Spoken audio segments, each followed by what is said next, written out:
All right, welcome to all our listeners. We're very excited to have our Run Club podcast today. We are going to be discussing some aspects of running, exercise, and we have a very special guest with us today. We are part of the Pure Health Education program at Queen's University.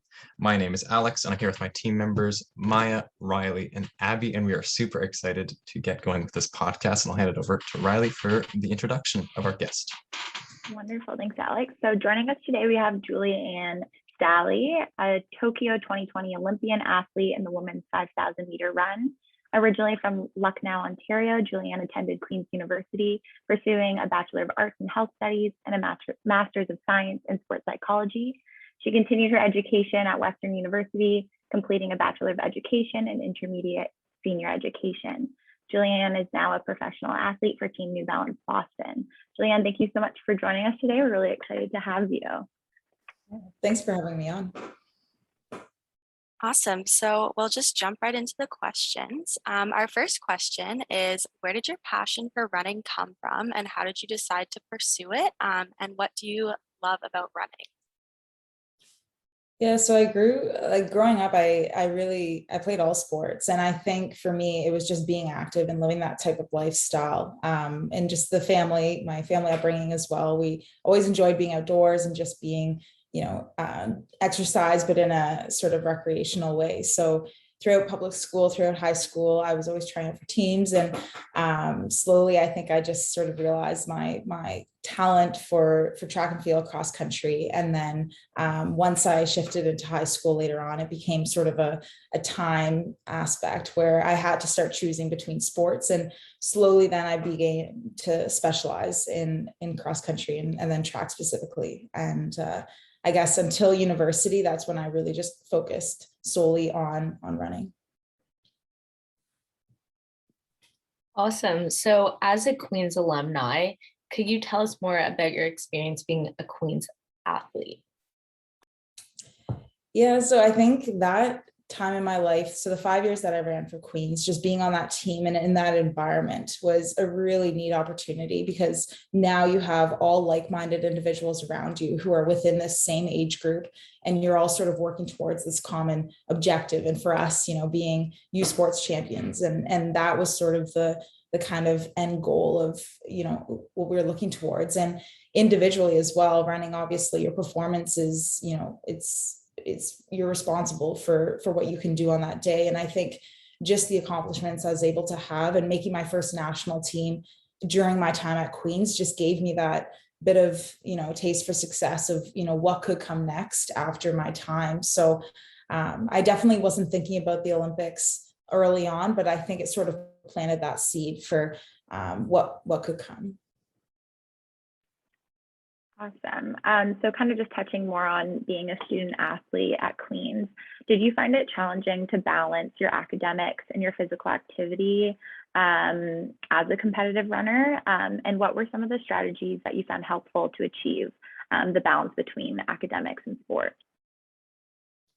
There are certainly challenges. And I think there is this kind of higher standard, as a varsity athlete or just someone who's, heavily involved in other extracurriculars. I think you do have this, these cross pressures that you're constantly navigating in terms of, where are you allocating your time and what are your priorities, and do these conflict with each other? And luckily for me, I think sport has only benefited me outside of, running. And I think it spilled over into my academics, into my social life. And sometimes, you had to make these sort of, I guess, sacrifices, but in hindsight, these were decisions that I think have brought me to where I am today. So I don't see it as something that had taken away from, what I wanted to accomplish, but it was certainly this absolutely time management and just the focus of looking after yourself all the time. And I think recovery is huge. And just, making sure that the people that you're around and that support network that you have is conducive to both the academic and the athletic piece. And I think that's kind of when I look back on my school, and I think I just fumbled through it a little bit. It's easy to say that everything went to plan, but there were definitely late nights. There were definitely times where I was just like grabbing something quick from whatever Starbucks on my way to class. And, you know, it wasn't just like I felt like now as a professional runner and, seeing this is something that I'm doing day in, day out, there's no excuses to, be more sophisticated and sort of live that whole athlete lifestyle. But in university, you're figuring a lot of things out, and you're just still learning, how to be on your own, how to look after yourself. So it certainly was, there's always challenges, but I would never say that sport is going to take away from your success. And I really do think that the benefits are just, it outweighs any other, time piece or obligation. I guess just as a follow-up to that, were there any moments where you had some doubts about how much you were committing to sport, or was it always something that really meshed really nicely with your overall goals and passions and things like that?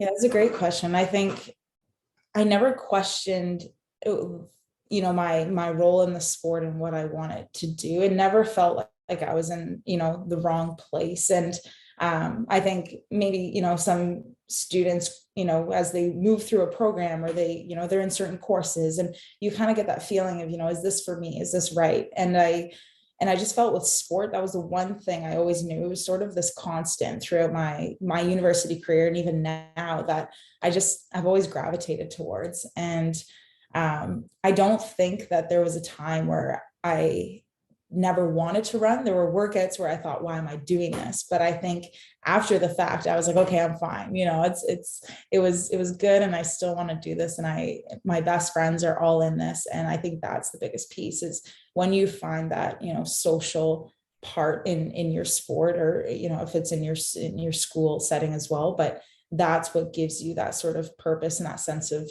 camaraderie and just belonging. Yeah, really good point about the social aspect. I think that can actually extend to any sort of passion, right? When you have both the activity you enjoy and the people that can kind of build you up and boost you to higher levels. That's fantastic. So I'm really glad to hear that. I guess shifting a little bit back towards the balance we were talking about between academics and physical activity. How would you say that taking care of your mental health factored into that? Because I know as a runner, running can be pretty draining, but it can also be very energizing at sometimes too. So I'm curious as to how your mental well-being fit into the balance of running and competition. The psychological piece, I think, is just still so undermined, but if I had to put like a ratio, I would say 3-1 in terms of just preparation. And I think I can be so physically ready and fit for a race. And just thinking about my season leading into the games this summer, it was, like on the day, my fitness is not going to change. When I step on the line and I'm ready to go, I've done everything that I can do. The only thing that's going to dictate that performance is my approach going in. And I think that's just such a huge piece. And that's how we approach anything in life is you probably have, the capabilities and the tools and the resources, and you're competent, but it's the belief of whether or not you're going to be able to perform. And as an athlete, it's performance on demand. And unfortunately, that window of opportunity of making those split-second decisions when you're in a race of, do I go? Am I okay? Can I push? Is just such a small margin. So I've been working on that. And it was actually, I think it's fine to say names, but I've been working with a professor from Queen's, Dr. Dean Tripp, who's in the psychology department. And that has been a huge asset to my just development as an athlete. And I mean, it's only been 5 or 6 months working together, but I think it's just totally shifted my perspective. And it definitely has translated to everything that I've done outside of sport as well. But I think it was just sort of a rough time of, in terms of qualification and with COVID and everything, all these additional pressures and stresses. It's just now you're trying to achieve something that you've never done before. And I think that was one of the hardest kind of crossroads that I've come up to so far in my career, and having that support. And I think for anyone that is experiencing that sort of just like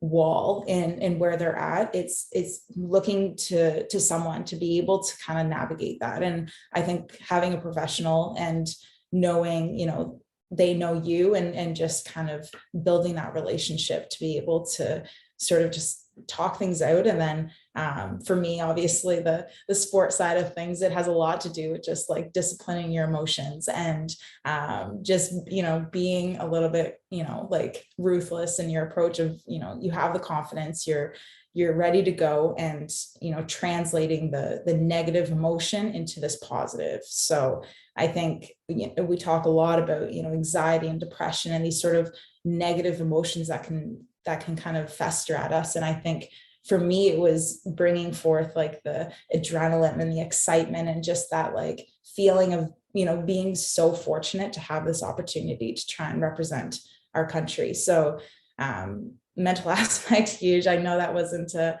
concise answer to your question, but it's so complex for each individual. It's so different. But I think the bottom line is just, prioritizing that. And I think sometimes you don't have to deliberately do that, and obviously exercise can be, helpful for that. But I think we definitely need to make sure that, we're doing well, and that we, give ourselves enough credit when it comes to kind of race day.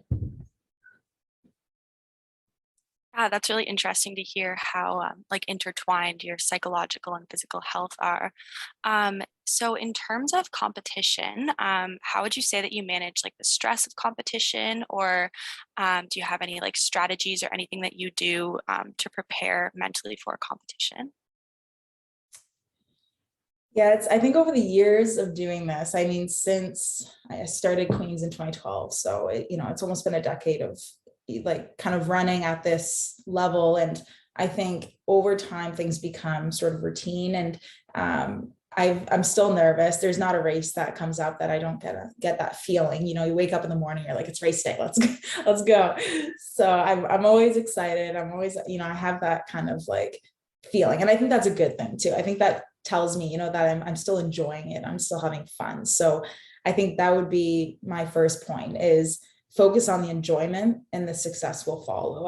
No matter what you're doing, I think it is like, if you inherently are enjoying where you're at, and kind of just that process and the journey, then you're going to be successful no matter what. And I think if you get so fixated on, what is my performance going to be like, how, like what time am I going to run, and where am I going to be at? And it's that will just kind of weigh in on you. And for me, I just felt like there was nothing to lose. And my whole season was sort of wrapped around this idea of just putting myself out there and not being worried about what if it doesn't happen. So even with, Tokyo on the calendar, and, all my goals set out, and knowing what the Olympic standard was and what I had to do to achieve that, I didn't let it deter me, and I didn't let it intimidate me in a way that, made me want to like kind of shy away. So I think your approach to that, and not being scared of the failure, and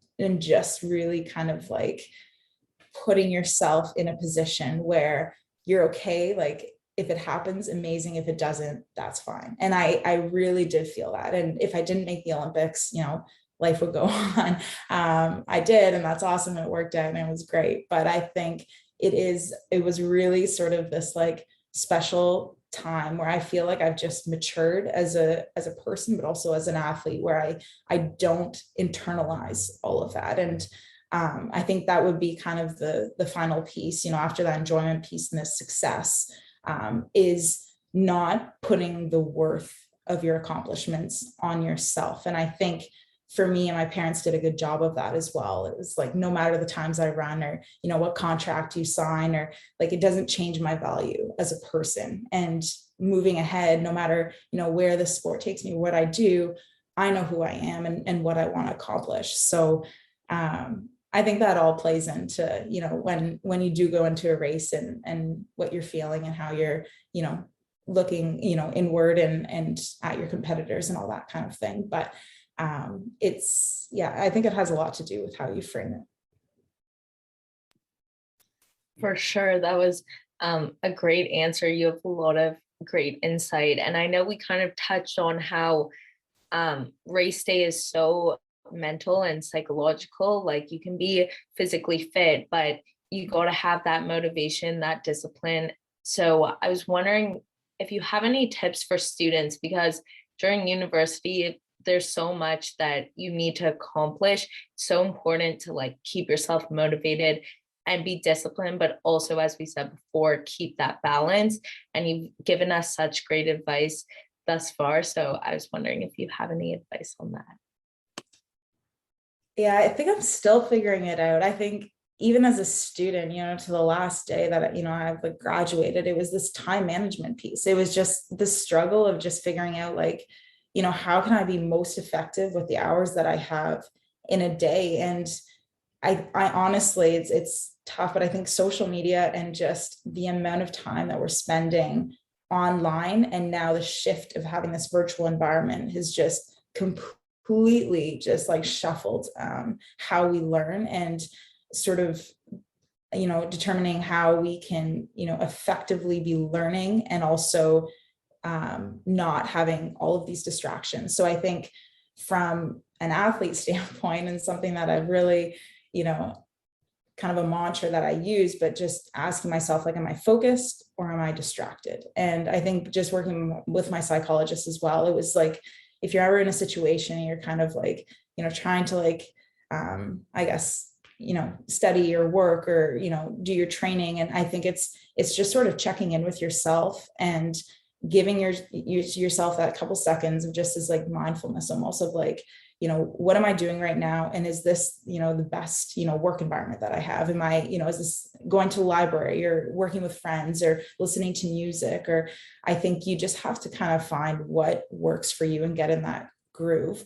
Obviously, if you're enjoying what you're doing, it's a lot easier to do it, but there's going to be things, that you don't want to finish or complete, or assignments and group projects and all that kind of stuff. So I think just making sure that you remember, why you're there, and that you're fortunate to be there. And lesson, I mean, it's easy to say that, but I think the grades really should be secondary to that process of, learning and growing and developing, and the tools that you have, because it's almost, they say it with high school, but the content and all of that probably it'll leave you, you'll remember some things and retain, the important lessons, but it's really that skill development and acquisition of how you're learning and how you're going to translate that to the workplace after. So in a roundabout way, I think it's a constant refining process, and I was no expert at it. I think I still struggle with that. And to come back to the social media piece, I just think like technology in a way it's such a tool if we use it as a tool, but I think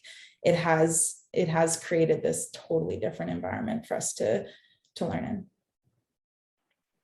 Awesome. That's really interesting. And you kind of touched on this a bit within that. And I feel like social media can tie into this too, but taking it back to like physical activity, do you have any recommendations just for students to stay physically active, especially kind of drawing in this like COVID-19 component? I think what you said about social media and like using it to your advantage, even for like workouts and stuff like that, and running is obviously nice because you don't necessarily need access to a gym.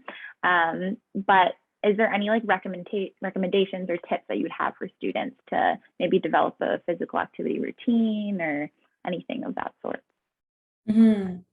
Yeah, I think there's just so many resources and tools out there. Like, I mean, you like whip open Instagram and it's just like all these like TikTok videos. you can essentially like combine a workout by just putting together like a few little like reels or something. But I think there is one. It was something like, no one's going to do it for you. Like, you have to get out there, and that it holds true. I think you can have all your Fitbit technology with your Apple watches and your fancy monitors. And I'm not saying the data is not important. You can certainly use that in a way that, is beneficial to you. But I think at the end of it is just like, is your heart rate up? Are you getting, are you sweating? Are you, enjoying what the activity is? And I think so many people just think, I got to go to the gym and I got to, get on the treadmill and then I got to lift weights because that's, that's activity. But I think as an athlete, when I finish, there's going to be so many other things that I want to do than go to the gym and lift weights. I love it now, but I think we've totally sort of like reframed of, what it means to be,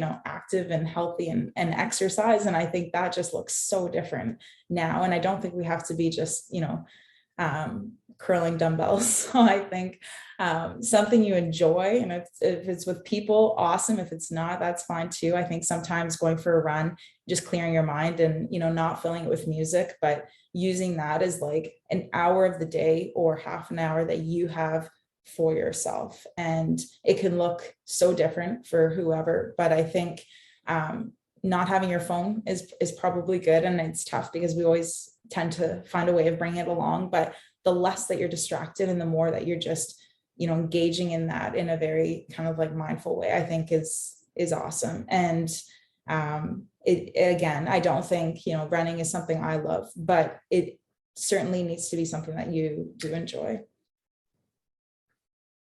Yeah, I love the fact that you touched on finding activities that you really enjoy. I feel like a lot of people can feel pressure to kind of do what you said, curl the dumbbells, because that's what a lot of people are doing. But the enjoyment, kind of like what you mentioned about the discipline, is what can really help these habits to stick long term. So I love the insight there. I guess to wrap things up, I want to bring back things to the context of running, as we are the Run Club. We help beginner intermediate runners get started with their running. We do twice per week runs. And I guess just from the perspective of someone who's very advanced in running, do you have any tips for beginners starting out in running? How do you take, those first few weeks of getting into running if you're serious about pursuing it as a sport? Definitely. Yeah.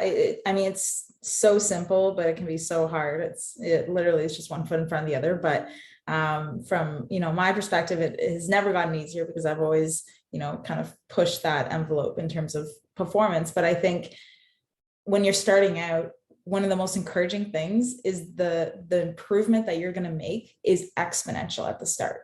And once you get to a certain point, there's going to be this plateau of, fitness, and then your gains are going to be more minimal. So I think for those who are just getting into the sport, I'm excited about that, because I just remember sort of this, if I come off of a lot of downtime and I'm just getting back in, it's always so hard to get started. But then in a matter of, 2-3 runs, and then it's 2-3 weeks, you just notice how much more naturally it comes to you. And I think that's one of the most kind of like encouraging pieces of getting into the sport. But I would say it's pacing yourself accordingly. And I think a lot of people will just go out and then they realize, they're sore, they have, sort of aches and pains. And then they're like, why am I doing this? This is not enjoyable. But I think just really starting off, and if you're walking, running, perfect. If it's 5 minutes, if it's 10 minutes, whatever, it doesn't matter how long, but I think it's just sort of building on that. And good shoes, definitely. I mean, I'm changing my shoes every 3 weeks, every month. But I think some people underestimate how much pounding that you're actually doing. I think it's like 2 to 3 times your body weight per every stride. So you want to make sure that you have good footwear, get them properly fitted, and, go to a shoe store that knows what they're doing, and get, it's a good investment. It's all you need in terms of running. So good shoes and just sort of a nice gradual build. Yeah, your comment about the pacing and building up gradually reminded me of easy running. I think this is something that as a new runner, I was like, why would you run easier than why wouldn't you push yourself your hardest every time? So it's good to hear that it's important from a professional runner's perspective to hear that it's good to pace yourself and listen to your body and stuff like that. It's super important. I'm not sure if anyone else on my team has any questions at this time, but if not, if you have any final thoughts for the potential listeners of our podcast, I would love if you could leave us with something really poignant for the end. Just to finish. No pressure. No, it's great. I think any club that you can be involved with, and this is probably the most special time of your life, to be in university and be with so many people just in your age group. And when you can join sort of a group or a team or a club like this, it's just, I think these are the times that you are going to remember. And if it's